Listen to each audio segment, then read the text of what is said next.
Last episode में हमने देखा था हानशेन ने एक इवॉल्वर को देखा था जिसका नाम क्वीन था। वो सच में काफ़ी ज़्यादा पावरफुल थी एंड उसे देखकर हानशेन ने भी डिसाइड कर लिया था कि अब वो जल्द से जल्द एक इवॉल्वर बनकर रहेगा। उसके लिए उसे अपने जीन पॉइंट्स कंप्लीट करने थे, इसलिए वो एक स्केर्डबर्ड रैंक के बीस्ट की तलाश में लग जाता है। जंगलों में जब वो घूम रहा था तब वहाँ पर उसकी मुलाकात लूनन से होती है, जो उसे एक स्केर्डबर्ड रैंक के बीस्ट के बारे में बताता है। हानशेन भी अभी के लिए एक स्केर्डबर्ड रैंक का बीस्ट ही ढूंढ रहा था, इसलिए वो शिकार के लिए तुरंत मान जाता है। अब आगे वो लूनन से उस बीस्ट के बारे में पूछता है तो लूनन बताता है वो बीस्ट देखने में एक नाइट जैसा है जिसके हाथ में हमेशा एक बड़ा सा भाला रहता है एंड उसकी खास बात ये है कि उसके पास एक सवारी भी है जो देखने में एक घोड़े जैसी लगती है एंड काफ़ी ज़्यादा पावरफुल भी है। उसकी बात सुनकर हानशेन का इंटरेस्ट भी अब स्केर्डबर्ड रैंक के बीच में आने लगा था। इस वजह से वो लूनन के साथ वहाँ से रवाना हो जाता है। वो दोनों काफ़ी दिनों तक सफ़र करते रहते हैं एंड फाइनली डार्क स्वैम्प में पहुँच जाते हैं। अभी के लिए वो दोनों एक जगह पर रुके हुए थे। लूनन हानशेन की जब तलवार को देखता है तो वो चौंक कर कहता है ये तो डिवाइन आइलैंड पर मौजूद उस स्केर्डबर्ड रैंक के बीस्ट की तलवार है ना। तो इस पर हानशेन हाँ में सिर लाते हुए कहता है हाँ ये उसी की तलवार है, पर दुख की बात यह है कि मुझे उसकी बीस्ट सोल नहीं मिली। हानशेन अभी के लिए किसी को ये बताना नहीं चाहता था कि उसे होली एंजल की बीस्ट सोल मिल गई थी। लूनन की नज़र म्याउथ पर पड़ती है एंड वो जल्दी से म्याउथ को सहलाने जाने लगता है क्योंकि म्याउथ काफ़ी ज़्यादा क्यूट था। लेकिन जैसे वो म्याउथ के पास पहुंचता है अचानक से म्याउथ एक खतरनाक से टाइगर में बदल जाता है। ये देखकर लूनन किसी तरह से अपनी जान बचाकर म्याउथ से दूर भाग पाता है। उसे अब समझ आ रहा था कि हानशेन का वो म्यूटेंट रैंक का पेट असल में इवॉल्व हो चुका है। वो काफ़ी ज़्यादा डर चुका था क्योंकि वो समझ गया था कि इस पेट के पास कॉम्बैट एबिलिटी है एंड ये पेट अकेला ही जाकर एक स्केर्डबर्ड रैंक के बीस्ट का सामना कर सकता है। वो लोग आगे बढ़ते रहते हैं एंड फाइनली वो लोग उस जगह पर पहुंच जाते हैं जहां पर उस स्केर्डबर्ड रैंक का बीस्ट ब्लैक नाइट मौजूद था। वो दोनों अभी के लिए झाड़ियों में छुपे हुए थे। कुछ ही पलों में वहां पर ब्लैक नाइट आ जाता है। लूनन हानशेन को बताता है कॉइन वो देखो, वो रहा उस स्केर्डबर्ड रैंक का बीस्ट। कॉइन जल्दी से उस डायरेक्शन में देखता है। वहां पर अभी के लिए ब्लैक नाइट मौजूद था जो अपनी सवारी पर सवार था। उसकी बॉडी पर एक आर्मर था जो शायद उसकी बॉडी पर जन्म से ही मौजूद था। हानशेन उसे देखकर ही समझ जाता है कि ये कोई नॉर्मल बीस्ट नहीं है। उसे समझ आ रहा था कि पिछली बार लूनन काफ़ी ज़्यादा लकी था जो अपनी जान बचाकर भाग पाया, वरना इस बीस्ट से बचना उसके लिए लगभग नामुमकिन था।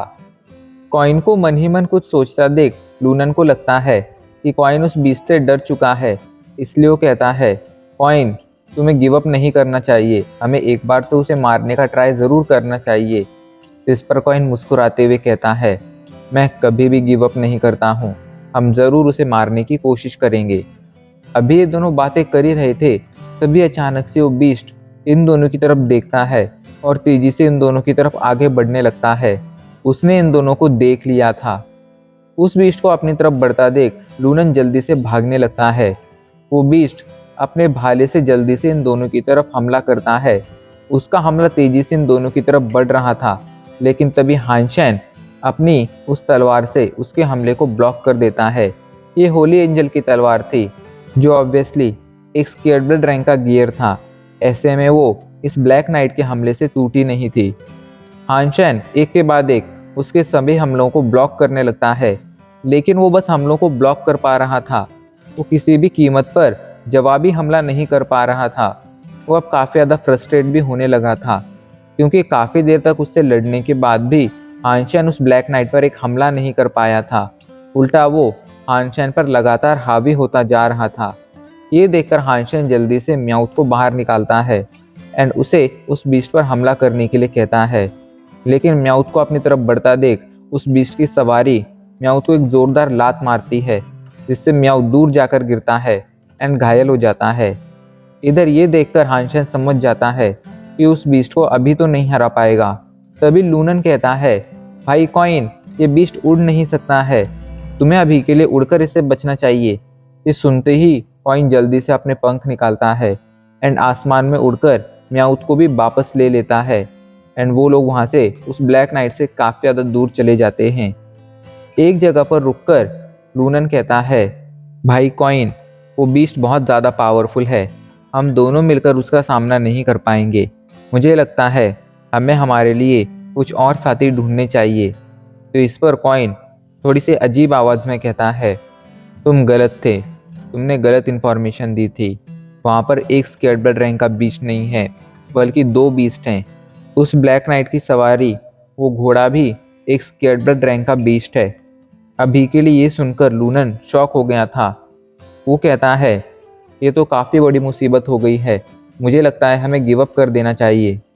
तो इस पर कॉइन जल्दी से खड़ा हो जाता है एंड कहता है, मैं कभी गिव अप नहीं करता हूँ, मैंने अपनी स्ट्रेंथ वापस हासिल कर ली है, अब हम जाकर उससे दोबारा से फाइट करेंगे। ये कहकर वो म्याउथ के साथ वहाँ से उस स्केर्डबर्ड रैंक के बीस्ट के पास आ जाता है। अभी वो लोग झाड़ी में छुपकर उस स्केर्डबर्ड रैंक के बीस्ट को देख रहे थे, जो एक तालाब के अंदर जाकर नहा रहा था। ये देखकर वो दोनों शॉक थे। उन्हें समझ नहीं आ रहा था कि आखिर स्केर्डबर्ड रैंक का बीस्ट नहा क्यों रहा है, लेकिन उनके पास ज़्यादा सोचने का समय नहीं था। कॉइन जल्दी से खुद को बुल बीस्ट में बदलता है एंड म्याउथ के साथ तेजी से उस बीस्ट की तरफ आगे बढ़ने लगता है। उसके हाथ में अभी के लिए होली एंजल की वो तलवार भी थी। कुछ ही पलों में उस बीस्ट के पास पहुंच जाता है एंड उन दोनों के बीच फाइट शुरू हो जाती है। उस बीस्ट पर हमला करता है, लेकिन वो बीस्ट आसानी से हानशैन के हमले को ब्लॉक कर देता है। वो बीस्ट हानशैन पर हमला करता है तो हानशैन जल्दी से तलवार से उसके हमले को ब्लॉक कर देता है, लेकिन तभी अचानक से वो बीस्ट अपना भाला घुमाता है एंड उससे हानशैन के सर पर हमला कर देता है। उसका हमला सीधा जाकर हानशैन के मुंह पर लगा था एंड अब उसकी बॉडी से खून भी आने लगा था। हानशैन अभी के लिए घायल हो गया था। इधर लूनन, जो दूर से ये सब देख रहा था, वो मन ही मन कहता है, गोल्ड कॉइन भी इसका सामना नहीं कर पा रहा है, क्या ये बीस्ट इतना ज़्यादा पावरफुल है। इधर जब कॉइन को समझ आता है कि अब वो और इस बीस्ट से नहीं लड़ पाएगा, तो जल्दी से अपने पंख निकालता है और वहाँ से उड़कर दूर आ जाता है। ऐसे ही अब ये सिलसिला अगले कुछ दिनों तक जारी रहता है। कॉइन रोज जाकर उससे फाइट करता था एंड उस बीस्ट से थोड़ा घायल हो जाता था, लेकिन अच्छी बात ये थी कि उसके पास उसकी स्केर्डबर्ड रैंक के पंख थे, जिस वजह से वो हर बार मरने से बच जाता था। इस दौरान उसने ये समझ लिया था कि वो जो ब्लैक नाइट है वो अपने भाले को नॉर्मली यूज़ नहीं करता है, बल्कि किसी खास स्किल के साथ यूज़ करता है। उस ब्लैक नाइट के हमले में एक स्पिनिंग फोर्स होती थी एंड स्पिनिंग फोर्स भी 2 टाइप्स में डिवाइडेड थी। पहली थी फॉरवर्ड स्पिन एंड दूसरी थी रिवर्स स्पिन। जब भी ब्लैक नाइट को हानशैन के हमले को ब्लॉक करना होता था तो वो जल्दी से फॉरवर्ड स्पिन का यूज़ करता था एंड जब भी वो चाहता था कि वो हानशैन पर हमला करे एंड उसे अपनी तरफ खींच ले तो वो रिवर्स स्पिन का यूज़ करता था, जिस वजह से हानशैन उसकी तरफ अनजाने में ही खिंचा चला जाता था। काफ़ी दिनों की लड़ाई के बाद हानशैन को ये बात तो समझ आ गई थी, लेकिन अब सबसे बड़ी समस्या ये थी कि हानशैन ये समझ आने के बाद उस बीस्ट का सामना कैसे करेगा। वो अगले कई और दिनों तक उस बीस्ट से फाइट करता है, लेकिन उसे कोई खास अच्छा रिजल्ट नहीं मिलता है। पर अच्छी बात ये थी कि इस दौरान उस ब्लैक नाइट की स्पिनिंग फोर्स को समझने लगा था। और भी समय बीतता जाता है एंड फाइनली 1.5 महीने बीत चुके थे। इन 1.5 महीनों में हानशैन ने उस बीस्ट से कई बार फाइट की थी। आज के लिए हानशैन थोड़ा खाली बैठा था। अभी के लिए उसके पास लूनन नहीं था, शायद वो वहाँ से चला गया था, शायद उसने हार मान ली थी। हानशैन अभी के लिए एक बुक पढ़ रहा था एंड जब उस बुक को पढ़ने के बाद उस बुक को बंद करता है तो उसके चेहरे पर एक मुस्कान आ जाती है। उसने यीन एंग ब्लास्ट के फर्स्ट लेवल को अचीव कर लिया था। वो बिगिनर लेवल पर आ चुका था। बिगिनर लेवल पर पहुंचने की वजह से अभी के लिए उसे एक खास एबिलिटी मिली थी।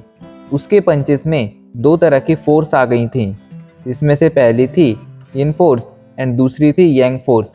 यिन फोर्स किसी भी इंसान या किसी भी लिविंग बीइंग के इंटरनल ऑर्गन्स को बहुत ही इजीली डैमेज कर सकती थी। बाहर से भले ही कोई चोट ना दिखे, लेकिन अगर हानशेन इन फोर्स का यूज़ कर कर किसी को पंच मारता था, तो पंच लगने पर उसके इंटरनल ऑर्गन्स बुरी तरह से डैमेज हो जाते थे। वहीं यांग फोर्स इसके बिल्कुल अपोजिट थी। यांग फोर्स का यूज़ कर कर हानशेन किसी भी लिविंग क्रिएचर को बहुत ही ईजिली बहुत ही गहरी भारी चोटें दे सकता था।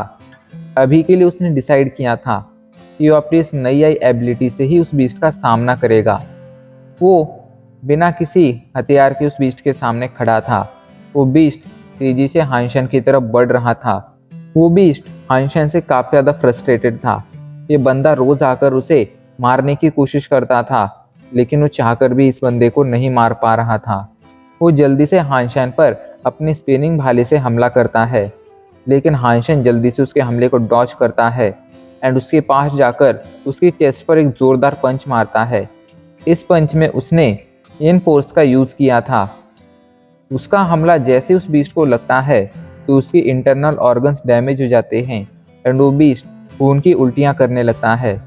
ये देखकर हानशेन बहुत ज़्यादा खुश हो गया था, लेकिन इधर वो बीस्ट काफ़ी ज़्यादा नाराज़ हो गया था। वो जल्दी से हानशेन पर एक ज़ोरदार हमला करता है। हानशेन उसके हमले को ब्लॉक तो कर लेता है, लेकिन वो बीस्ट अभी के लिए बहुत ज़्यादा खूंखार हो गया था। हानशेन समझ जाता है कि अभी के लिए उस बीस्ट को नहीं मार पाएगा। इस वजह से वो जल्दी से म्याउथ को बाहर निकालकर उस बीस्ट को डिस्ट्रैक्ट करता है एंड किसी तरह अपनी जान बचाकर वहाँ से भागने लगता है। वो अभी के लिए उड़कर भाग रहा था। उसे लगा था कि वो बच गया है, लेकिन तभी वो ब्लैक नाइट अपने भाला फेंककर हानशेन के पंखों पर हमला कर देता है, जिस वजह से हानशेन का एक पंख बुरी तरह से डैमेज हो जाता है एंड उसके कंधे पर भी थोड़ी चोट आ जाती है। पर अच्छी बात ये थी कि हानशेन मरने से तो बच गया था एंड साथ ही साथ उसने इस बीस्ट को अंदरूनी चोटें भी दे दी थी। अगले दिन हानशेन उस बीस्ट पर दोबारा से हमला करने जाता है। वो झाड़ियों में छुपकर उस बीस्ट को देख रहा था, लेकिन अभी के लिए उसकी आंखें खुली की खुली रह गई थी। वो बीस्ट दोबारा से नहा रहा था। साथ ही साथ अभी के लिए ये देखकर कहीं से भी नहीं लग रहा था कि वो बुरी तरह से घायल है। वो बीस्ट बिल्कुल फिट एंड फाइन लग रहा था। उल्टा वो पहले से काफ़ी ज़्यादा पावरफुल भी लग रहा था। हानशेन को अभी के लिए समझ नहीं आ रहा था कि आखिर ऐसा क्यों हुआ है। कहीं इस तालाब के पानी में ही तो कुछ ऐसा नहीं है जिस वजह से बीस्ट बार बार बहुत ही इजीली ठीक हो जाता है। वो अभी के लिए बुरी तरह से घायल खुद था। ऐसे में वो चाहकर भी रिस्क नहीं ले सकता था, इसलिए आज इस बीस्ट पर हमला नहीं करता है। ऐसे ही कुछ और दिन बीत जाते हैं। आज हानशेन ने डिसाइड कर लिया था कि आज वो किसी भी तरह इस बीस्ट को मार कर रहेगा। उसे डार्क स्वैम्प में आए 3 महीने बीत चुके थे। इन 3 महीनों में उसने जिस म्यूटेंट रैंक के क्रिएचर को वो क्रिस्टल खिलाया था, वो ज़रूर एक स्केटबल्ड रैंक का क्रिएचर बन गया होगा। ऐसे में हानशेन अब और दिन यहाँ पर नहीं रुक सकता था। आज वो आखिरी कोशिश करने वाला था। वो जल्दी से जाकर तालाब के अंदर ही छुप जाता है। आज तक कभी भी उसने इस बीस्ट पर अपने असैसिनेशन स्किल का यूज़ नहीं किया था, पर आज वो ऐसा ही करने वाला था। जब वो बीस्ट वहाँ पर आता है तो हानशेन जल्दी से अचानक से पानी से बाहर आता है एंड अपने पास मौजूद खंजर से उसकी सवारी के पेट को फाड़ देता है। हानशेन के एक ही हमले ने उस सवारी को मौत के घाट उतार दिया था। इधर ये देखकर उस ब्लैक नाइट को गुस्सा आ जाता है। वो हानशेन पर हमला करता है, लेकिन हानशेन उसके हमले से बच जाता है एंड जल्दी से उस पर दोबारा से हमला करता है, लेकिन वो ब्लैक नाइट अपने भाले से हानशेन के हमले को बहुत ही इजीली ब्लॉक कर लेता है। ये देखकर हानशेन तालाब के अंदर चला जाता है एंड मौका देखकर पीछे से बाहर आकर उस बीस्ट पर एक ज़ोरदार पंच मारता है, जिस वजह से बीस्ट को अंदरूनी चोटें आ जाती हैं। वो बीस्ट वहाँ से भागने की कोशिश करता है, लेकिन हानशेन आज उसे वहाँ से भागने का मौका नहीं देने वाला था। वो जल्दी से उस बीस्ट की तरफ बढ़ता है एंड उसकी छाती में अपना खंजर घोंप देता है। हानशेन के एक ही हमले में वो बीस्ट मारा जाता है। अपनी सवारी के ना होने की वजह से उसकी पावर पहले से ही कम हो गई थी। साथ ही साथ अभी के लिए हानशेन ने उस पर इन फोर्स से भी हमला किया था एंड हानशेन के खंजर ने उसे बहुत ही इजीली मौत के घाट उतार दिया था। हानशेन को इस ब्लैक नाइट की बीस्ट सोल हासिल हुई थी, लेकिन इसका मीट कंज्यूम नहीं किया जा सकता था। हानशेन को इस ब्लैक नाइट की सवारी की बीस्ट सोल हासिल नहीं हुई थी और उसका मीट कंज्यूम किया जा सकता था। वो ब्लैक नाइट की सवारी काफ़ी ज़्यादा बड़ी थी। इस वजह से हानशेन डिसाइड करता है कि वो इसके मीट को होली एंजल को खिला देगा, एंड वो वैसा ही करता है। अभी के लिए होली एंजल जब इस कैटबर्ड रैंक का मीट खाती है तो वो ग्रो करना शुरू कर देती है। हानशेन जल्दी से ब्लैक नाइट की बीस्ट सोल को देखता है एंड काफ़ी ज़्यादा शॉक हो जाता है, क्योंकि ब्लैक नाइट की बीस्ट सोल एक सब्स्टिट्यूट टाइप की बीस्ट सोल थी। हानशेन उस बीस्ट सोल को बाहर बुलाने की कोशिश करता है, लेकिन हानशेन का ऑर्डर देने पर भी वो बीस्ट सोल बाहर नहीं आती है। अभी के लिए हानशेन को ये समझ नहीं आ रहा था कि आखिर वो किस तरह इस बीस्ट सोल का यूज़ कर सकता है। उसने अपने 3 महीने इस बीस्ट के पीछे खराब किए थे, एंड अब जब वो उसकी बीस्ट सोल को बाहर नहीं बुला पा रहा था तो इस बात ने उसे काफ़ी ज़्यादा परेशान कर दिया था। एंड अब इसी के साथ हमारा एपिसोड यहीं पर ख़त्म हो जाता है।